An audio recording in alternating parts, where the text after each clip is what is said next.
Support comes from the Missouri Forest Products Association. Missouri produces wood pallets, railroad ties, white oak barrels, hardwood floors, and more. Details on the variety of products made in the state are at choosewood.com. Welcome to St. Louis on the Air. I'm Sarah Fensky. In the months following Michael Brown's death in Ferguson 6 years ago, a professor at the University of Missouri-St. Louis dreamed up a new program. Patty Parker is a professor of biology at UMSL, and the program she founded is the Collaborative Laboratory Internships and Mentoring Blueprint, better known as CLIMB. The idea was to offer full-time paid internships to students from Jennings High School. The internships provide hands-on campus experience to these high school students. The goal is to jumpstart future study or even careers in science for, quote, high ability but low opportunity students. CLIMB has been going strong for 5 years now. It just added students from a second high school, University City High, and it's been an unusual summer for any internship, to say the least, but they have made it work. And joining us today to talk about it is UMSL biology professor Patty Parker. Patty, welcome to the show. Thanks very much, Sarah. It's nice to be here. So, Patty, what led you to start this program? Well, I think my major incentive and motivation was the death of Michael Brown. I remember the day that he was shot. I was up at UMSL. It was a Saturday. And, UMSL is in North St. Louis. And at that time in my career, I was spending most of my research effort going to the Galapagos Islands and mentoring students who are studying in faraway places rather than spending my efforts here closer to home. And that event was very motivating for me, and it was followed closely by an invitation from a former UMSL student, Remy Bryant, who was at that time a biology teacher and still is at Jennings Senior High, to invite me to join their advisory committee for their project Lead the Way. And I was happy to do that. And then all the rest of this was born out of that relationship. So you almost got started at Jennings working with this advisory program before this program fully took shape. Did you know, once you felt that call to try to work with kids in the North St. Louis County area, did you know right away internships were what made sense? Or did you have something else in mind at first? Well, I think internships were first. There was another member of the advisory board who had a single internship at St. Louis University, and I realized that there was no reason we couldn't do that at UMSL. And in some ways, we were ideally positioned to do it because we were so nearby. So the prospect of getting the students from home to the campus was a simple one by providing a MetroLink pass.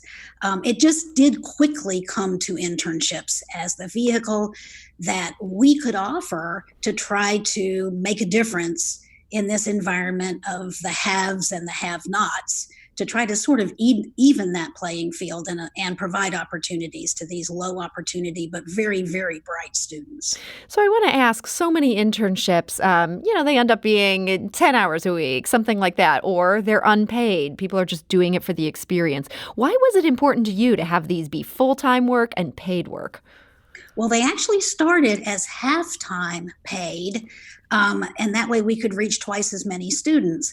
But the problem, first of all, I realized that they would have to be paid because these are students who themselves are often contributing importantly to the income of the household that they're in. And so they need to work in the summer, and offering unpaid internships to students who really need to work is really not going to go anywhere. So I recognized right away that we needed funding because we needed to pay them.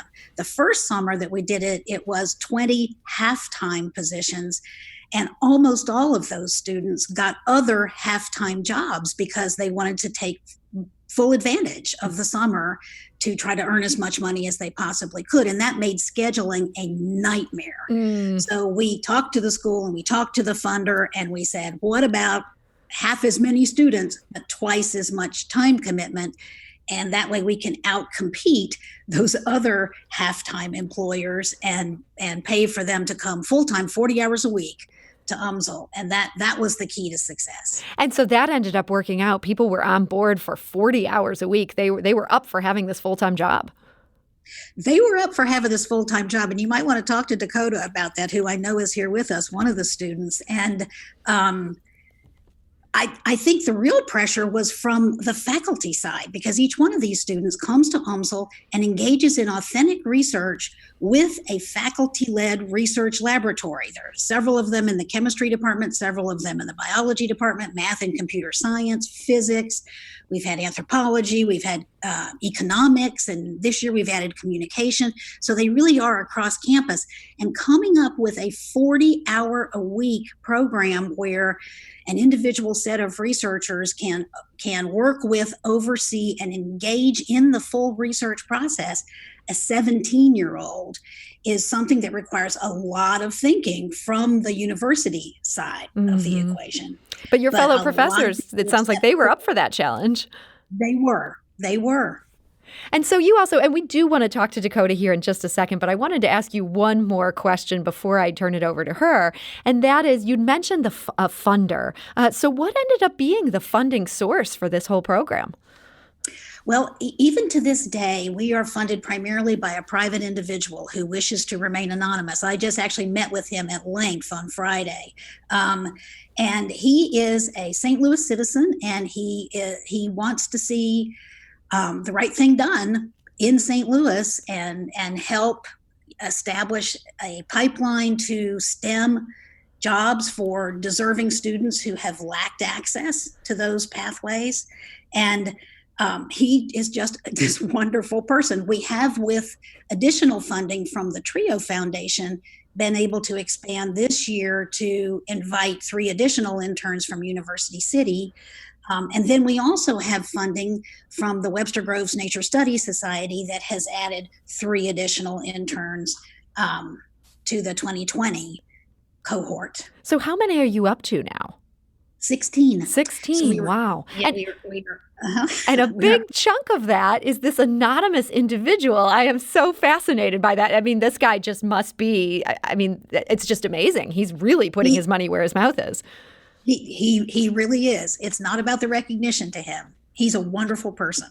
You know what? I fully agree with you on that. Just hearing this limited thing that you've told me, I am blown away by that. Well, that is this whole Climb program. This is great news. And this funder of this is somebody that I'm so impressed by. And we're also joined today by a second guest, somebody that I'm also impressed with. This is the salutatorian of Jennings High School from this past year, and somebody who's been a participant in the Climb program, and that's Dakota Warren.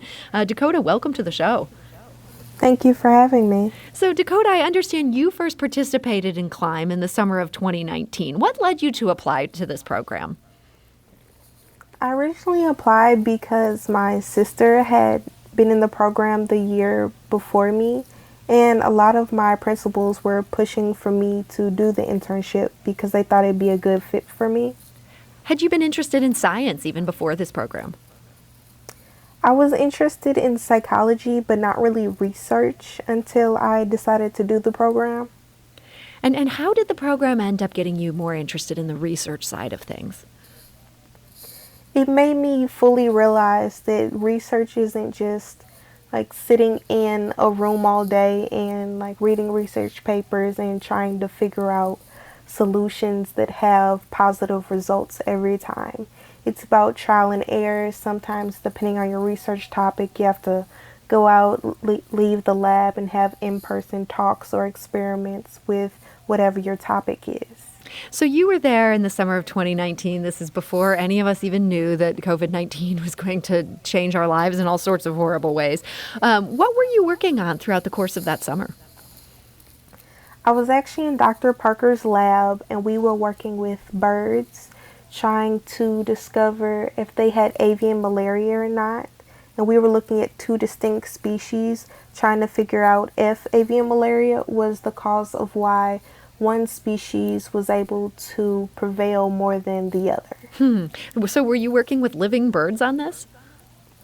We would actually go to her backyard to catch birds to get samples, because it was more common that the birds that we caught in her backyard would be exposed to the same amount of things, so our data would be more accurate. Patty, this sounds like just a remarkable thing to have high school students working on. You're there catching birds, and then you're looking into avian malaria. And I should note, you want to make clear, this is not avian flu. You are not exposing these kids to that. But did you devise this whole project with this particular cohort in mind? Actually, yes, because originally the first 2 years, in fact, the year that Kelly, Dakota's older sister, participated, we had them working on samples in a similar question that we had brought those samples back from our studies of Galapagos birds. And so they were doing the laboratory component, but they were unable to see the full arc of a research study, the development of a question, the execution of the field part where you go out and catch the animals and take samples from them without harming them and then release them. And then you bring those samples back to the lab and you conduct the DNA studies to address your question. And so we devised this study on our local sparrows precisely for that reason, because first of all, it's going to be publishable. So we're going to end up with publications from this work that will involve the interns from this year and past years as co-authors. So it's a legitimate scientific question, but we could do it locally. And that way, those students could see the full arc of the execution of research from the development of the question through the field components, bringing the samples to the lab and doing the DNA studies, analyzing them, writing the paper, and publishing it so that they will be able to see the full. They will also be able to see that it takes a long time. Yeah, Dakota, I mean, it sounds like this has been quite a long process, but it ends with you're going to get a co-author credit on this. Is that something that feels important? Definitely. I know that some students that we were even working with in the lab tried to fully explain to us like the weight of what we were doing and how that would affect us and our professional standing later on in life when we did go to college. Yeah, I mean, that just seems like something you could even start your entrance letter to a college. Like, I am a published author. Like, you're starting on second base, so to speak. I mean, that must have been pretty exciting to learn that part of it. Any and all opportunities that I've been able to get through this internship and even my high school have been great compared to if I was at a different high school. And it's a really unique experience, especially with this internship. So, Patty, it just sounds like the coolest program, and I can picture these students in your yard, capturing these birds. And now this past summer, due to the pandemic that we're in, this was obviously a much different experience for the participants. How did the coronavirus change things? Well, of course, we weren't able to bring the students to campus, and so that changed everything right there. And before we go on to this next topic, I just want to say this won't be the first publication that has come out of our internship program. So David Friend was one of our interns in last year and the year before, 2 years ago, 2017, 2018. And he is a co-author on a publication that came out just a few weeks ago from his internship experience in a collaboration between a professor in physics and a professor in biology. So that's already, that kind of payoff has already accrued to some members of our program. But anyway, 2020 came, and of course it changed everything. And what we hope to do is to still be able to bring the interns to campus when we feel that it's safe for them to be as fully involved as they have been in every past year in those laboratories. But until that time, we were not willing to just say, okay, you're on your own for the summer. And so we came up with this virtual experience, and we took 20% of our total funding and devised this experience that our interns, our 2020 interns, could have virtually. And we decided, and this was the idea of Miranda Ming, who at the time was the principal of Jennings Senior High, and one of my partners. The other is Dr. Rhonda Key. But Dr. Ming said, why don't we have them study the coronavirus? And so we took these interns and divided them into, working with them, divided them into 4 teams that approached 4 different aspects in a kind of building manner, in a sequential manner, building from the ground up. Team 1 focused on just what are viruses and what is a coronavirus in particular, and how does its transmission work. Team 2 compared this virus to other pandemics, the Spanish flu, Spanish influenza from 100 years ago, polio. One of the students chose polio. And then teams 3 and 4 focused precisely with great impact on trying to understand why the coronavirus has hit the African American community so much harder than other communities. Team 3 focused on pre-existing health conditions, asthma, high blood pressure. Why are these more likely to occur in African American communities than in non-African American communities? And then Team 4 focused on the more socioeconomic aspects by asking questions like, are African Americans less likely to seek health care when they become infected? And why might that be? Do they have insurance? Are they less likely to have insurance? Are they less likely to trust medical professionals? Are they in career paths? Are they in jobs that require them to continue to work because they have to put food on the table? And they're not earning enough in many cases to be able to work from home. And so they examined in great detail all of those aspects of the coronavirus. Now, Dakota, I understand you were back again this summer for this online coronavirus-focused research. What part of it did you focus on? I was in Team 2, where we focused on the research and history of past pandemics and how we could apply that to the coronavirus and see how we wanted to shape our future off of that. So that seems like such an important question. Did you come away from that research with any big takeaway?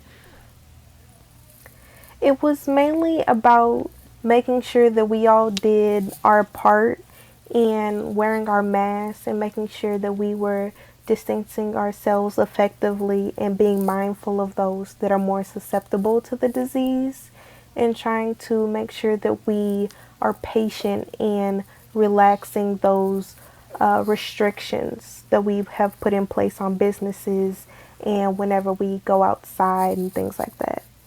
So Serenity Simpson, like Dakota Warren here, is a 2020 Jennings graduate, and she participated in the CLIMB program this summer as well. She's planning to major in biology at UMSL this fall, and she told us how important having some positive science experiences early in her education have been on that path. I became interested in science and biology because I had some amazing teachers who really focused on being hands-on, but making it like fun. And Serenity Simpson credits her forensic science teacher at Jennings, as well as a previous internship at WashU, where she was in the lab working with bacteria in petri dishes. And this summer, through the CLIMB program, she further honed her skills in thinking like a scientist. So I had to do research on how COVID was in the relation with strokes and high blood pressure. So I had to do a lot of research, but then I also had to think, because, you don't want to copy everything you see. So you have to think and brainstorm on your own. And you have to, you can take from different parts and places, but you also have to make it your own. You know what I mean? And that is Serenity Simpson. Patty Parker, it must just feel so good to hear her talk about thinking like a scientist, even though she can't be in the lab there in person the way that students in this program were in past summers, that she's still kind of having that breakthrough. Do you see a moment with your interns where you see things start to suddenly click? Yeah, and I'm sitting here with if you could see me, you would see this big grin spread across my face. It makes me so happy to hear her say that. And I was just contacted by Paris Seegers, who was valedictorian at Jennings from 2017 and is getting ready to graduate. She's going into her senior year at the University of Alabama and maintaining a 3.8 grade point average, and going to be applying for medical schools, asking me if I would write her a letter of recommendation. She was in my lab when she came through the program, but it was part-time at that time, and she was really excited to hear that it's now full-time, and we can avoid all those scheduling conflicts. But yes, to answer your question, there is a point where you can see, it doesn't happen to everyone, but it does happen to most of them, that you can see things click and you can see kind of the light turn on and you can see them begin to own it, right? So the process of owning your research question and internalizing it and really committing to understanding something that may not be fully understood now, which is why you're asking the question, is really an exciting thing once you realize that this is research that you are conducting and not something that somebody is handing to you. Dakota, did you have a moment like that where you felt like everything sort of fall into place, or was there not just one moment that sticks out in terms of that click? I think the click was when we finally were able to give our final presentation to all of our parents and friends and family. And like when they finally saw what we were doing over the past few weeks, and it just summed up in total our results and just show the impact, and you can see that they understand what it took you weeks to finally learn, because it's really sometimes difficult scientific processes that you have to learn step by step. And I think it's nice just to see them fully comprehend what you've been able to do and achieve. And it is so exciting even just to hear about it today. So Dakota Warren, I want to thank you so much for joining us today. Thank you. And Dakota will be attending UMSL this fall. She's going to major in psychology. And Patty Parker of the University of Missouri St. Louis, thank you so much for sharing about this amazing program. Sarah, thank you so much for having us. This is St. Louis on the Air on St. Louis Public Radio, 90.7 KWMU.